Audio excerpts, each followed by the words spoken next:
Hey guys, welcome back, and today we will look at positional parameters. We'll look at loops and how we use loops in Bash. Loops basically is the same kind of concept you've learned from other programming languages or languages class, and this is no different in Bash. Okay, so before we get started, I just wanted to point out to previous videos. If you notice, I still have my screen open. If you notice, I was trying to show you the difference between the asterisk and the basically and the @ sign. This basically all prints out the contents of an array, right? So but this actually shows the difference. Really shows if we replace the echo command with the printf command. Okay, so the printf command allows you to print to the screen, basically just like echo, but it's more powerful than that because right now you can actually tell what to expect when you want to print. So let me clear the screen here and give you a quick rundown of the printf syntax. So the printf syntax accepts basically two operations. So the first one you can tell it is how do you want to output the file. Okay, so this is how you tell it to.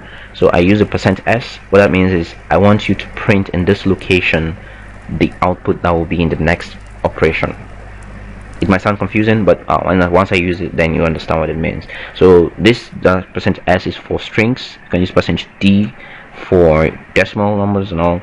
So I'm interested in strings here, and I can always put the n just to denote the new line. And here I can now run my arrays again. I know that it's going to be the bash var info, and basically I just want to put the star in there, and I press enter. Now look at the output. Remember, this is the array we know on the bash info, and the output of this is stored within the $s. So now look what happens by the time I change this to the @ sign. Exactly. Now you can see that the output is different because the bash info with the @ sign now breaks everything into its own individual lines. Okay, so this was what I was trying to show you earlier using the echo command, but I noticed found out echo was limited. It just shows you exactly what it has to print, but printf is more powerful. Alright, so that said, let's go back to today's videos. The purpose of today's videos, which is the positional parameters.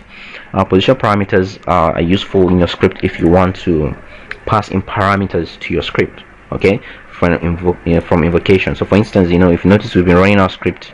Let's take script2.sh like this, and then the output is what we now record in the output. But what if we want to run the script like this, and let's say the script is, we should pass to the script maybe our names, right? So our first name in file and then the last name, and then the script now knows that it picks all this as parameters and then it plays with them in the script. Alright, so let's see how that's done. So let me stop this. Let's create a copy like we used to of script2. I'll make a copy into script3.sh. Alright, so if I nano script3.sh, here we can change the title. Say this is my third script, and the purpose is to show how to use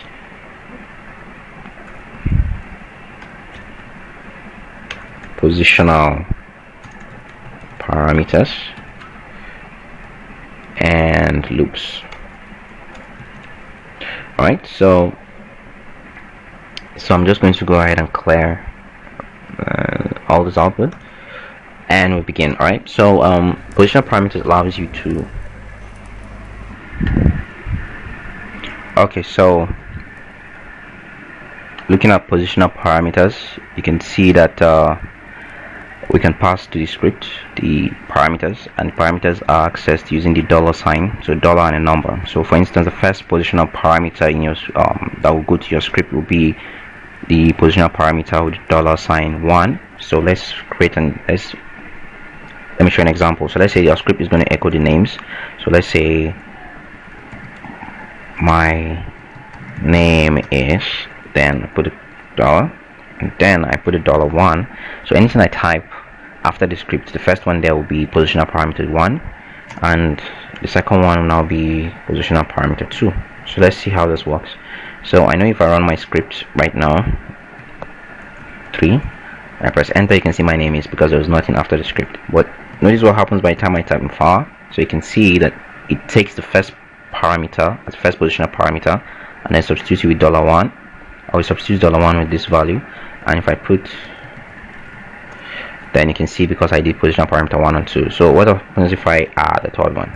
Obviously it's not going to work, right? It's not going to work because it's just first one and second one we're targeting. Okay, so going back to our script, you can see here that this is all you have to do in positional parameters. Well, there's more power of course, but it's very interesting because then you can control what happens in your script. So let's say I superimpose this, right? I change this one and this, and I run the same script. So even though I put my first name or my last name here, it doesn't matter because my script I preferred last name to be the first. So I take the positional parameter, and here you can see my name is Alfred and then far, even though I type far Alfred. So you can see that that's how you control access to the positional parameters. Now, alright, so that said, let's jump right into loops. Loops are interesting because just like your other programming languages, they must have taught you how to use loops. In this case, we'll look at the for loop, the while loop, a special one in Bash, the until loop, and pretty much those are the major loops, of course, for, while, and until. And let's see how they all differ in terms of usage and all. So the for loop obviously will run based on the idea that you have a set of a series of numbers. Okay, so that's a series of data that you store in a variable. So let me go to script 3 and let's create a section. Let's call it for loop. Okay, so the syntax of the for loop is you type the for command, so for, then you create a variable name. So I'm just going to give the syntax here for variable name, right, in then a list, then do something, and once you're done, then done. Okay, so do something. Okay, so you might be wondering, this is it, and that's actually, this is it. So for a new variable name in a list, do, this is a keyword, and done is a keyword. So for, do, and done is a keyword, in is a keyword, and something is basically a block of code. So let's substitute this with some real examples. So let's say, for instance, let's say we have let's create a variable, right? So let's just say city, right? So this is the name of the variable, and so let's create some list of cities separated by spaces. So let's say Abuja is one, let's say Calabar is one, let's say Lagos is one, let's say Kano is one, and all. So you can see this basically I separate the list with a comma, that with a space, and do and done. So let's say I just want to echo the variable, right, we just created. Remember, the variable is this right here. So any name you put here will be the name of the variable. So let's say I just want to echo city. Okay, so if I run the script right now, let me comment the positional parameter. Okay, so yeah, so you can see echo city, and then what happens is, because this is a list, the loop is going to go through this list and actually output the value. So what happens is there's going to be first iteration of a loop. So for city in, you take the first one here, Abuja, do this, right? So it's now, what basically that means is for the first round of the loop, make city equal to Abuja, right? So what we expect is when we echo this, the first one will now be Abuja. Then check, is there any other list or any other item in the list? So yes, there's Calabar, right? So it now goes back again and says, okay, this time around, since we are drawing Abuja, make the city equal to Calabar. Echo Calabar. Go back, is there anyone? Yes, we have Lagos. Okay, make the city equal to Lagos and Kano. So that's how it goes through the loop until it actually finishes with the contents of the loop. All right, so let's try to run the script and see. So script 3, and just like we expect, goes the first time Abuja, second time kalabale goes on kanu. So you can see how this all ties up together. So a more useful one will be basically, let's say you're trying to write a script that does mathematical calculations. So I'm just going to comment this so you see it as a variable one. Okay, so let's say, let me just do this real quick. I'm really doing this so that you can actually separate these two. Alright, so let's do a second example. For instance, let's just say for what we're used to here. So now in Bash, if you're trying to run a mathematical expression, you actually include them in brackets, right, in parentheses. So in this case, let's just say n is equal to 1. I put a semicolon, and then n is less than. Please notice there's no space in here. So 10, let's just say we want to get all the numbers from 1 to 10, right, or 1 to 9, or 1 to 5. Let's just say 1 to 5. Okay, and do that, and then we increment the number, right? So we can now say do and then done based on our syntax.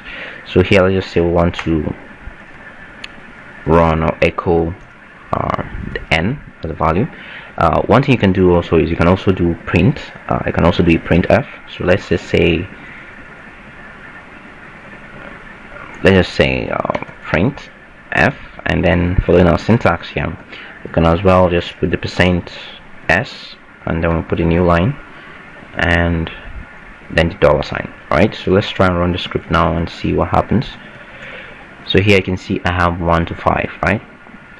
Exactly what we expect. So for basically, if you're wondering how this loop works, it just means for n equal to 1, n is less than or equal to 5, and n is for n is equal to 1, n will be equal to 1 at this stage, so we print 1.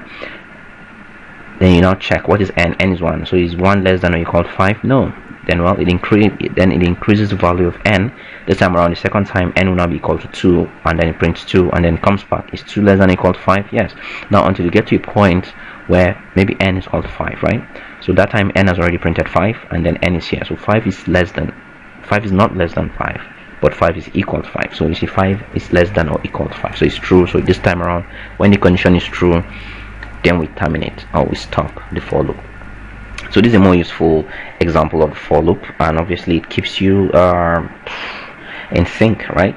So pretty much that's it to the loops in terms of for loop, guys. Let's quickly look at the other one, the while loop, right? Alright, so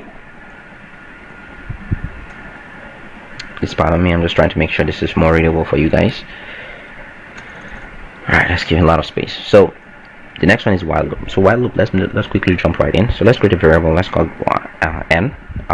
So n, and then let's run the while loop, right? So while, so we're just going to put the while loop here, and here we're going to do some conditional testing, right? So this is how you do conditional testing. After each of the square brackets, you make sure you leave a space. So while n, in this case n would have been equal to 1, is less than or equal to. So this is how you do it, which is different from for loop. So this is while n is less than or equal to, which is this in the ternary operator format. Let's just say 5, right? Then we're going to do something. Once we're done, then we say done, right? So here what we're going to do, well,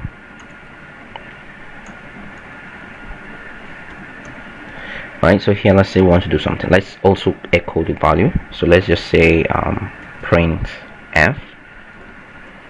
This time around, let's just play around with something. Let me just try the %d with you guys, the d, and a new line, and we're going to pass it n, which is the value of the variable n. And the other thing we want to do here is just like this place that we had to increment the value, and this has to go through a loop. Here we also increment the value of n, right? So how do you increment the value? Well, we also reassign a new value to n. Remember I told you we use a square double brackets, and then here I now do an n and we add 1 to it. How cool is that? Alright, so let's try to run it and see if this works. If it doesn't, then we troubleshoot it.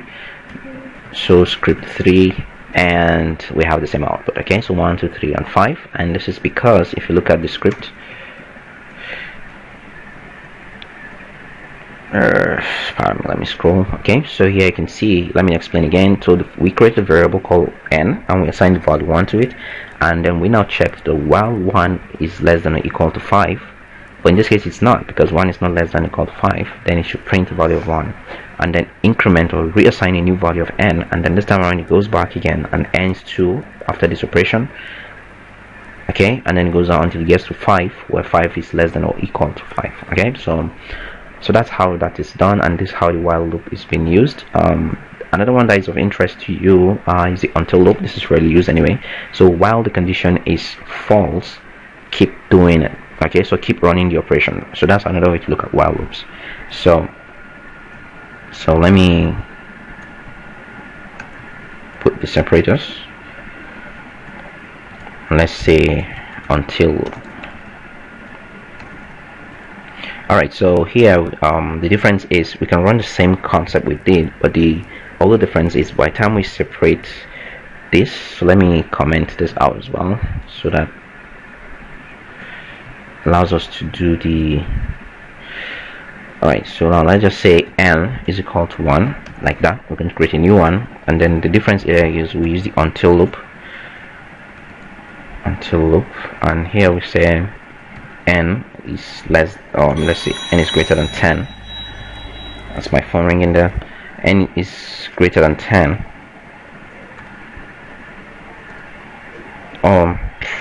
Yeah, let's just use 10 this time around. Let's use a higher number.